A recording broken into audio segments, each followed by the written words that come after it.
Video games. They're what this channel is built on, and while we've certainly gotten away from that in the past 5 years, they hold a special place in my heart. And yeah, maybe I haven't been able to complete a game regardless of how excited I was while buying it in years, but that's only because of depression.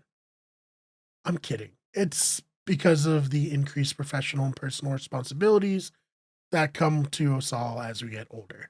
That, coupled with the added stress of living in a country where all of your hard work can be ripped away at the whim of some finance bro advising your company's CEO on how they can make a bit more profit this year if they eliminate like a quarter of the staff. Because you know what's better than record profits?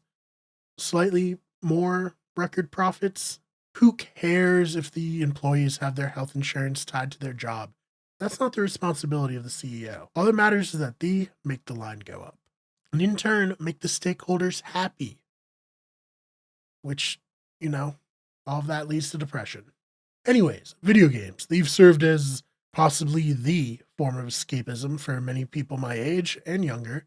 From Fortnite to Tetris, so long as you're moving pixels on a screen, you don't have to think about the meat grinder that life has become. Unfortunately, capitalism won't let you get away that easily. In the past, the business was simple. Make a good game, market it well, and you'll have a chance to make a lot of money. This isn't to say that every good game made a lot of money. Plenty of classics underperformed. But the premise was simple. Make a product, consumers pay for that product, end of the transaction. But with consoles connecting to the internet, things changed in a huge way. With online multiplayer, consumers could spend months, maybe even years, getting use out of their purchase. However, that wasn't where things ended. Companies thought, well, if players can get more out of our games, then we should be able to get more money out of our players. It all started with this stupid horse armor.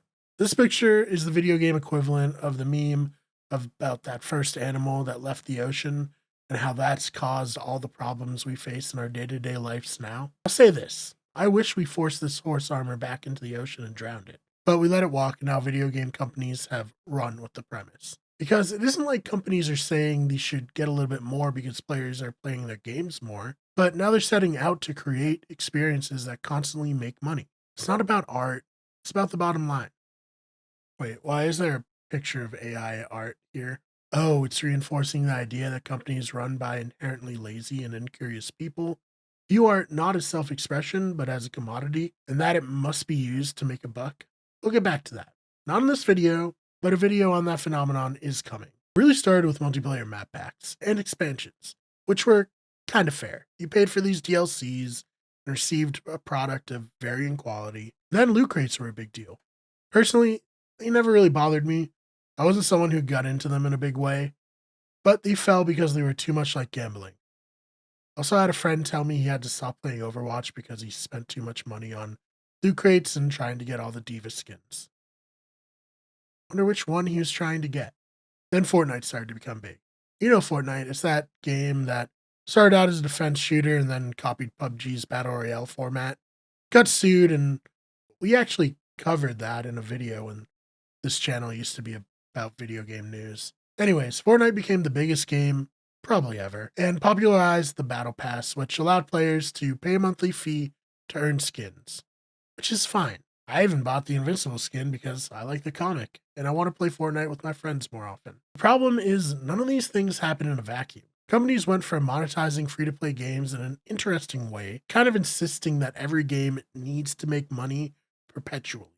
Take Arkham Knight, the final game in the Arkham franchise, which is viewed as one of the best superhero-based game franchises, and compare it to Gotham Knights, a spin-off that is filled with microtransactions, has a battle pass, all while costing $70, and is viewed as one of the worst superhero-based games. The company that produced it clearly cared more about the potential of perpetual earning and forgot you need to make a good game in the first place. Even the biggest video game companies aren't immune to the current market conditions. Sorry, that's corporate speak for bullshit. For instance, Naughty Dog, makers of... I feel like you know who Naughty Dog is, but in case somehow you don't, they made the Uncharted series and Last of Us video games. When the first Last of Us game came out, it included a multiplayer game mode called Factions. And while this game mode wasn't as popular as the single player, it was still considered a great addition to the experience and gave the game even more value. They included it on the PS4 remaster, When part 2 was set to release, the game mode was absent, with promises of a bigger version releasing later on as a standalone product. They then released the PS5 remake of The Last of Us, and that still didn't have factions. Then Bungie finally ruined everything. Let me explain. In July 2022, Sony purchased Bungie.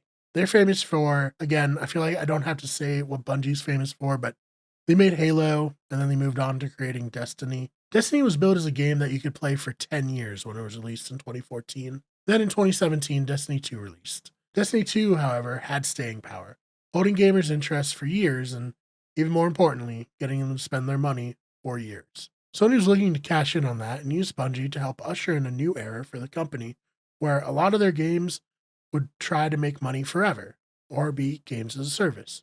So when Bungie took a look at the multiplayer game Naughty Dog was putting together, according to Bloomberg's Jason Schreier, quote, raised questions about The Last of Us multiplayer project's ability to keep players engaged for a long period of time, which led to a reassessment. That's right, after years of work, Factions has been put into a kind of limbo. But don't worry, Last of Us Part 2 is getting remastered, which means the last 5 games Naughty Dog has made are The Last of Us Remastered, Uncharted 4, The Last of Us Part 2, The Last of Us for PS5, and The Last of Us Part 2 for PS5.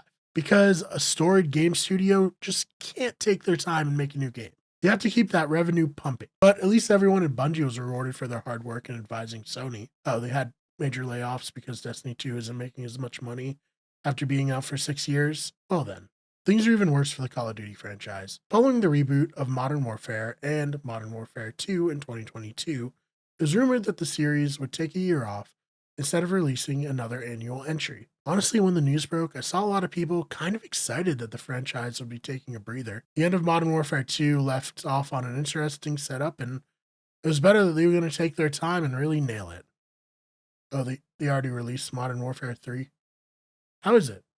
Oh, it's one of the worst Call of Duties ever. They forced Sledgehammer Games to start work on a DLC for Modern Warfare 2 and forced them to change that into a full title and gave them only a year to make it when other studios under the COD umbrella get at least 2. That's crazy. But I guess it made sense for Sledgehammer to do the DLC.